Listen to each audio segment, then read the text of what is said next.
Should you allow pets in your vacation rentals? Let's talk about it.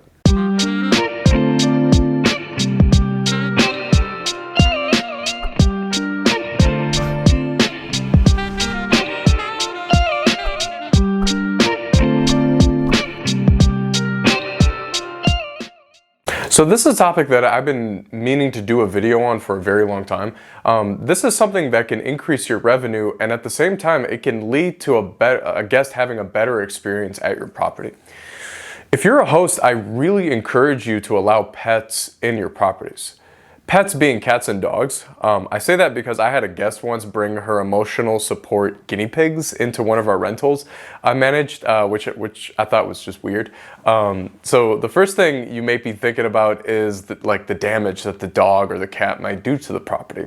I can honestly say that over the last 4 years, over the course of 4 years that I've been a host, I've not ran into this issue. There was one incident that a dog, over the course of 4 years, that did about $50 worth of damage, and the guest ended up paying for it. I believe that it isn't a bad trade-off, mainly because most Airbnb and VRBO listings allow you to charge a pet fee. This pet fee doesn't have to be something cheap. It could be at least $50 a night, which is what I do. I believe right now Airbnb only allows you to charge a one-time fee, but I've never had an issue with a guest complain about this fee, because think about it. A guest would have to board their dog somewhere if they're traveling. If they prefer to bring their dog with them, it's already something that they're gonna be considering paying for anyways. In a lot of instances, it's actually cheaper. Now, there are a couple things I'd recommend if you do allow animals in your property. One is I do ask the guests to not allow the pets onto the furniture. Sometimes it will still happen, so I have my cleaning crew put pet blankets over the couches, which are pretty cheap on Amazon, and we put duvet covers over the sheets.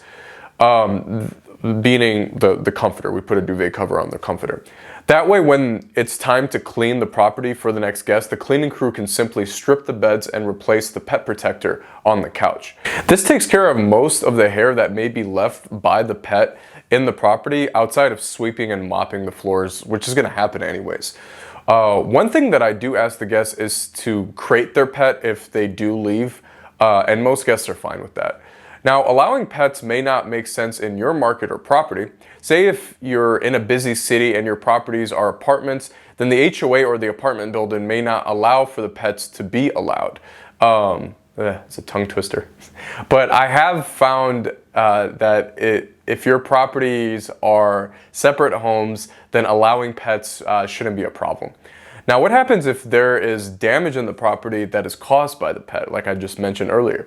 What I do is I have my cleaning crew send me a picture of the damage and describe it to them, and I immediately send that directly to Airbnb. Their Airbnb is usually pretty good with handling those issues.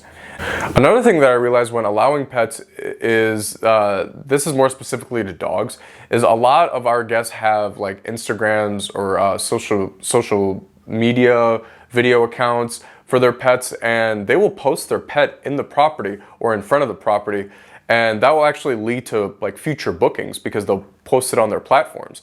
Very weird strategy that I couldn't have even thought about if I didn't start taking on bookings with pets. Our first cabin was an A-frame, which I consider a more unique property. And for some reason, whenever a guest with a pet posts a picture of their pet in front of our property, I see more bookings come through that day.